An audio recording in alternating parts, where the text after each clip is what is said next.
জাতীয় পার্টিকে ব্যান করা, জাতীয় পার্টিকে রাস্তায় নামতে না দেয়া, জাতীয় পার্টিকে দোসর বলা, এই ধরনের ট্যাগিং রাজনীতির মাধ্যমে দেশের নব্য মপতন্ত্রের সৃষ্টি হচ্ছে। রাষ্ট্র যদি আমাকে নিরাপত্তা দিতে না পারে তাহলে রাষ্ট্র থাকছে না। সরকার যদি আমাকে নিরাপত্তা দিতে না পারে তাহলে সরকার নাই। ওদের সাথে আমাদের ব্যক্তিগত সম্পর্ক অত্যন্ত ভালো, পার্টির চেয়ারম্যানেরও ব্যক্তিগত সম্পর্ক ওনার সাথে ভালো। তো আমরা দোয়া করছি যেন উনি খুব দ্রুত সুস্থ হয়ে আবার দেশে গঠনের কাজে ফিরে আসতে পারেন। পাশাপাশি গতকালকে যে ঘটনাটি ঘটেছিল, আমাদের অফিস দিয়ে একটি মিছিল যাওয়ার সময় সেখান থেকে অনেক বড় বড় ঢিল দেওয়া হয়। অনেক বড় ঢিল দেওয়ার কারণে স্বাভাবিকভাবেই অনেকেই আহত হয়েছেন। আমরা এখন পর্যন্ত প্রায় 30 জনের নাম পেয়েছি আমাদের দলীয় নেতাকর্মী যারা হাসপাতালে চিকিৎসা নিয়েছে। কারো মাথা ফেটেছে, কারো হাত কেটেছে, কারো কানে আঘাত লেগেছে। যে বড় বড় ইটগুলো ছুঁড়ে মারা হয়েছিল সেগুলো যদি স্পর্শকাতর জায়গায় পড়তো তাহলে কালকে আমাদের নেতাকর্মী মৃত্যুবরণও করতে পারত। পরবর্তীতে পুলিশ এবং সেনাবাহিনীর সহযোগিতায় ব্যাপারটিকে কুল ডাউন করা হয়। আমরা আমাদের পার্টি অফিসের ভিতরে চলে আসি, গণ অধিকার পরিষদও তাদের মিটিং শেষ করে চলে যায়। কিন্তু পরবর্তীতে আমরা দেখতে পারি আবার 7:30টার সময় একটা মশাল মিছিলের আহ্বান জানানো হয় এবং বিপুল পরিমাণ বেশ কিছু লোকজন, কিছু ভাড়াটিয়া লোকও সেখানে ছিল। তারা মশাল দিয়ে আমাদের পার্টি অফিসে আগুন দেওয়ার জন্য আসে।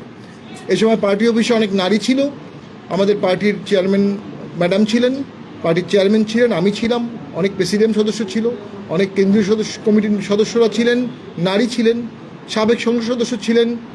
ফলে আমাদের নেতাকর্মীদের সাথে একটি সংঘাতময় পরিস্থিতি হয় এবং পুলিশ গিয়ে তাদেরকে ঠেকানোর চেষ্টা করে। আমরা দেখি তারা পুলিশের ওপর আঘাত করে, এটা আমরা দেখেছি, বেশ কয়েকজন পুলিশ আঘাতপ্রাপ্ত হয়েছেন। এরপরে সেনাবাহিনী আসে, সেনাবাহিনী এসে আমাদেরকে বলে 5 মিনিটের মধ্যেই আপনারা পার্টি অফিসের ভিতরে ঢুকে যান। আমরা বলি আমাদের অফিসে আগুন দিলে কি হবে? সেনাবাহিনী বলে আমরা সেটা দেখব। আমরা সেনাবাহিনীর কথার ভরসায় রেখে পার্টি অফিসের ভিতরে চলে আসি সকলেই। আমাদের কোনো পার্টি অফিসের বাইরে কোনো লোক ছিল না। সেনাবাহিনী তাদেরকে বোঝার চেষ্টা করে, 10 মিনিট সময় দেয়, মাইকিং করে, বারবার চেষ্টা করে। এক পর্যায়ে আমরা দেখতে পারি, শুনতে পারি তারা সেনাবাহিনীর উপর চড়াও হয়ে সেনাবাহিনীরও কিছু সদস্যকে আঘাতপ্রাপ্ত করে। ইউনিফর্ম পরা পুলিশ এবং ইউনিফর্ম পরা সেনা সদস্যকে এভাবে আঘাত করা রাষ্ট্রদ্রোহিতার সামিল, রাষ্ট্রের মূল কাঠামোয় চির ধরার সামিল। বসুন্ধরা টিস্যু, অশুদ্ধতার বিরুদ্ধে এক বিন্দুও ছাড় নয়। পরবর্তীতে সেনাবাহিনী একটা পর্যায়ে ডিসব্যান্ডেল করার জন্য যৌথ বাহিনী সেখানে লাঠিচার্জ করে। আমরা পরে জানতে পেরেছি সেই লাঠিচার্জে নুরু অত্যন্ত আহত হয়েছেন। আমরা খুব দুঃখ পেয়েছি, কষ্ট পেয়েছি। আমরা সেনাবাহিনীর এবং যৌথ বাহিনীর কথা শুনে পার্টি অফিসের ভিতরে চলে আসার পর থেকে আর কোনো প্রকার আমরা কেউ বাইরে যাইনি। লাঠিচার্জের সময় সেখানে জাতীয় পার্টির কোনো সদস্য ছিল না, রাস্তাও ছিল না, সেখানেও ছিল না। তো আমরা মনে করি এই ঘটনার একটি সুষ্ঠু তদন্ত হোক। একটি দলের আদর্শ বা কর্মসূচি হতে পারে না যে আরেকটি দলকে ব্যান করতে হবে। একটি দলের আদর্শ বা কর্মসূচি হতে পারে না যে অমুক দলের চেয়ারম্যানকে অ্যারেস্ট করতে হবে। জাতীয় পার্টি শান্তিপ্রিয় দল, গঠনতান্ত্রিক রাজনীতি করে, সংবিধান মেনে চলে, নিবন্ধিত দল হিসাবে রাজনীতি করে এবং সে রাজনীতিতে কেউ পক্ষ হতে পারে, কেউ বিপক্ষ হতে পারে।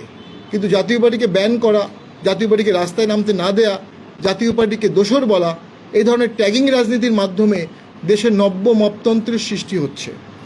দেশে গণতন্ত্র হোঁচট খাচ্ছে, দেশে বিভাজনতন্ত্র প্রতিষ্ঠিত হচ্ছে। যে ঐক্যের ভিত্তিতে বাংলাদেশ সৃষ্টি হয়েছিল সে ঐক্যে চির ধরছে। এই চির ধরা অনৈক্যের দেশ যে কোনো সময় খাদের কিনারে পড়ে যেতে পারে। আমাদের সকলের দায়িত্ব এই দেশকে খাদের কিনারে পড়ে না গিয়ে দেশটিকে সামনের দিকে নিয়ে যাওয়া, সহাবস্থান সৃষ্টি করা, ঐক্যমত সৃষ্টি করা। সেনাবাহিনী আমাদের আগুনের হাত থেকে কালকে বাঁচিয়েছে। আমরা সেনাবাহিনী এবং পুলিশকে ধন্যবাদ জানাতে চাই। পাশাপাশি যদি কোনো প্রকার অতিরিক্ত শক্তি প্রয়োগ হয়ে থাকে সুষ্ঠু তদন্তের মাধ্যমে সেটি বের হয়ে আসুক।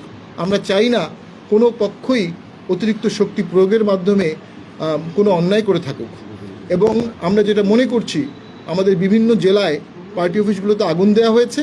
কালকে এখন পর্যন্ত 6টি জেলায় পার্টি অফিসে আগুন দেওয়া হয়েছে। প্রত্যেকটি ক্রিমিনাল অপরাধ এবং প্রত্যেকটি ক্রিমিনাল অপরাধের জন্য আমরা রাষ্ট্রীয় পদক্ষেপ আশা করছি। রাষ্ট্র যদি আমাকে নিরাপত্তা দিতে না পারে তাহলে রাষ্ট্র থাকছে না। সরকার যদি আমাকে নিরাপত্তা দিতে না পারে তাহলে সরকার নাই। সরকার আছে, এটা সরকারকে প্রমাণ করতে হবে নিরাপত্তা প্রদান করে, মব দমন করে যারা আইন হাতে তুলে নেবে তারা অপরাধী, তাদের প্রতি সহানুভূতি দেখানোর কোনো সুযোগ আছে বলে আমি মনে করি না। আমি জানি কালকের ঘটনায় অসংখ্য মিশ্র প্রক্রিয়া হচ্ছে, আমরাও কষ্ট পেয়েছি। আমরা নুরুল হক নূরের সাথে একসাথে রাজনীতি করেছি, একসাথে মিটিং করেছি, কোলাকুলি করেছি, হ্যান্ডশেক করেছি। তিনি সুস্থ হয়ে আসুক, আমরা পার্টি অফিসে দোয়া করব, নামাজ পড়ে দোয়া করবো যেন উনি সুস্থ হয়ে আসুক।